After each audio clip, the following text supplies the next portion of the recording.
Nesta aula você verá resumo, potenciação e radiação. Olá, pessoal! Hoje nós vamos falar sobre duas operações matemáticas que são muito importantes, assim como as 4 que a gente já conhece, né? Adição, multiplicação, divisão e subtração. Essas duas operações hoje são a potenciação e a radiciação. Agora nós vamos falar sobre a potenciação. Bom, a potenciação, ela é uma operação matemática que trata da multiplicação de fatores iguais. Vamos ver como é que é a representação. Aqui nós temos 2 elevado a 3, que é igual a 8. É assim que a gente lê. Ou eu posso ler também 2 elevado à terceira potência, que é igual a 8. Ou ainda, 2 elevado ao cubo, que é igual a 8. Vamos ver cada partezinha. O 2, que é o númerozinho que está embaixo aqui, ele é a minha base da potência. O 3, que é o númerozinho que fica em cima, ele é o meu expoente. E o 8, que é o resultado, é a minha potência, certo?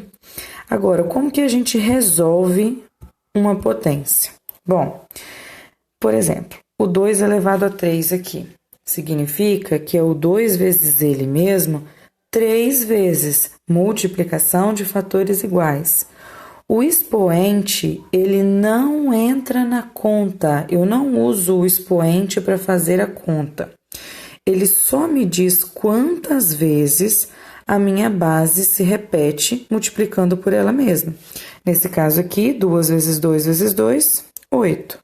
Aqui, 6 elevado ao quadrado, ou 6 elevado a 2, ou 6 elevado à segunda potência, é o 6 vezes ele mesmo, 2 vezes. 6 vezes 6, 36. Muitas pessoas confundem e usam o 2 ali, por exemplo, do expoente e faz 6 vezes 2, que é 12. Isso é errado, tá? O expoente não entra na conta. Aqui, 10 elevado a 5 ou 10 elevado à quinta potência é o 10 vezes ele mesmo, 5 vezes, certo? 10 vezes 10 vezes 10 vezes 10 é 5 vezes, é 100 mil. Uma curiosidade aqui na potência de 10 é que basta que a gente coloque o 1 e a quantidade de zeros igual ao meu expoente, certo? Então, isso facilita e ajuda em alguns cálculos que a gente tem que fazer. Bom, como que a gente transforma a multiplicação de fatores iguais em uma potência? Se eu tiver, por exemplo, 5 vezes 5 vezes 5 vezes 5, tiver que fazer essa multiplicação 4 vezes, eu posso substituir essa escrita por 5 elevado a 4, ou 5 elevado à quarta potência, certo? Bom, e se a base for um número racional, quer dizer, uma fração, ou um número decimal, o que eu tenho que fazer? A gente faz do mesmo jeito, da mesma forma. Por exemplo, 1 meio elevado à terceira potência, ou elevado a 3, ou elevado ao cubo, é 1 meio vezes 1 meio vezes 1 meio. Ele vezes ele mesmo 3 vezes. E aí a gente tem uma multiplicação de fração, que a gente multiplica reto, certo? Por exemplo, aqui no número decimal, 0,2 elevado a 2 é 0,2 vezes 0,2, 2 vezes. Faço a multiplicação. Então, não importa se o número é um número natural ou se ele é um número racional, quer dizer, uma fração ou um número decimal. A forma como você resolve a potência é exatamente a mesma. Bom, existem algumas propriedades da potenciação que nos ajudam em alguns cálculos. A primeira, ela me diz que quando eu tenho um elemento e o expoente desse elemento é 1, o meu resultado é o próprio elemento. Por exemplo, 3 elevado a 1 é igual a 3. Por quê? Porque ele vai se repetir uma vez só, certo? O expoente me diz quantas vezes ele se repete. Se eu tenho 1 elevado a qualquer expoente, o resultado é sempre 1. Por exemplo, 1 elevado a 5 é igual a 1. Por quê? Porque o 1 vezes ele mesmo, independente de quantas vezes a gente multiplique, sempre vai dar 1. Bom, terceira aqui, qualquer número elevado a 0 sempre vai ser igual a 1, sempre. Então, por exemplo, aqui, 7 elevado a 0 é igual a 1. Não importa qual número seja, se ele está elevado a 0, se o meu expoente é 0, o resultado é sempre 1.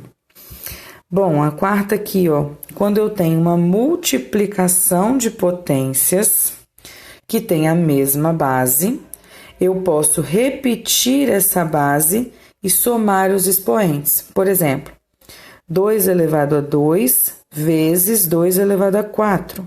Eu posso repetir a base, que é o 2, e somar os expoentes, 2 mais 4. Então, ficaria 2 elevado a 6, certo?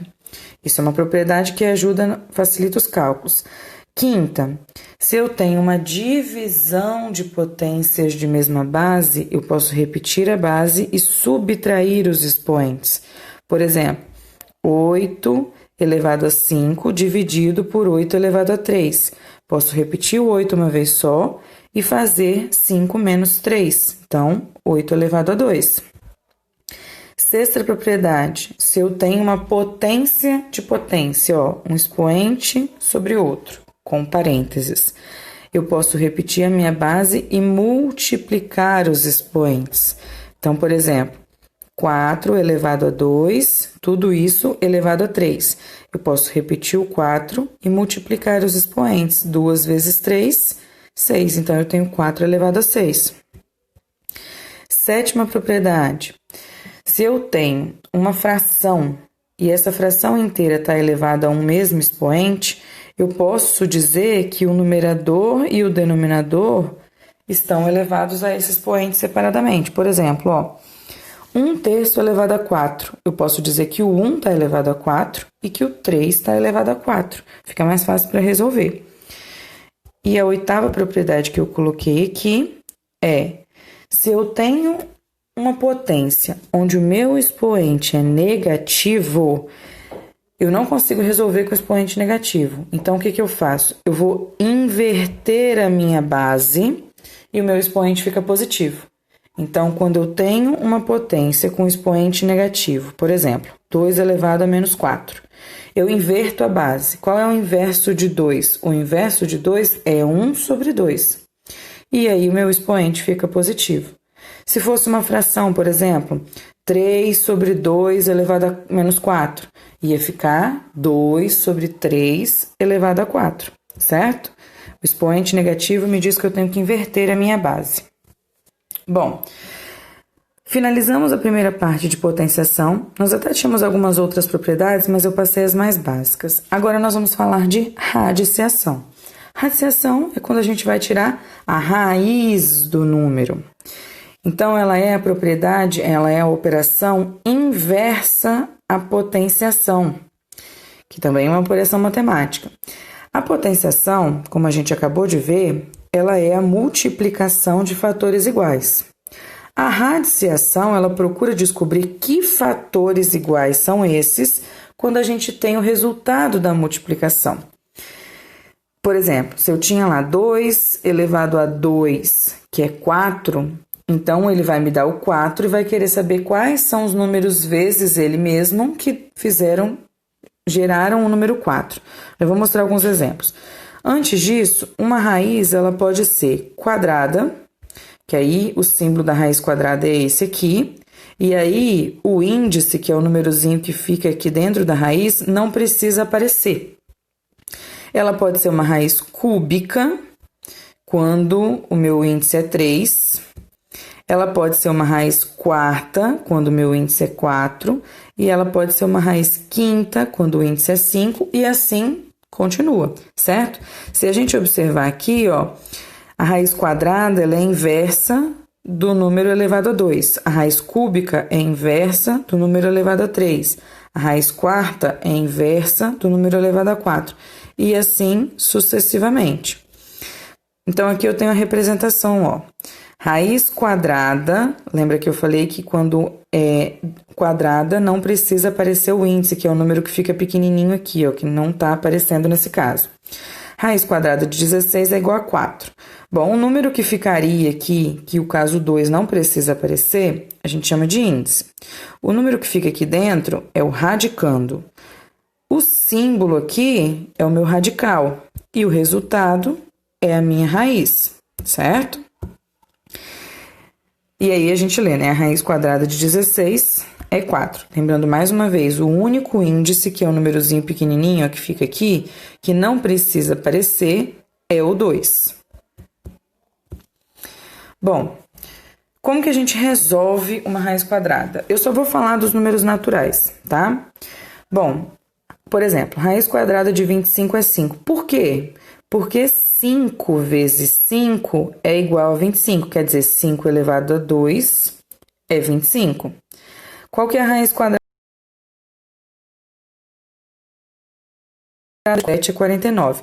Lembrando, pessoal, como é raiz quadrada, eu preciso achar um número elevado ao quadrado. Se fosse uma raiz cúbica, teria que ser um número elevado a 3, o número vezes ele mesmo 3 vezes. Mas aqui eu vou mostrar só a raiz quadrada, tá bem? Por exemplo, raiz quadrada de 121 é 11. Por quê? Porque 11 vezes 11 é 121. Então, a gente tem que sempre ter o seguinte raciocínio para descobrir a raiz quadrada.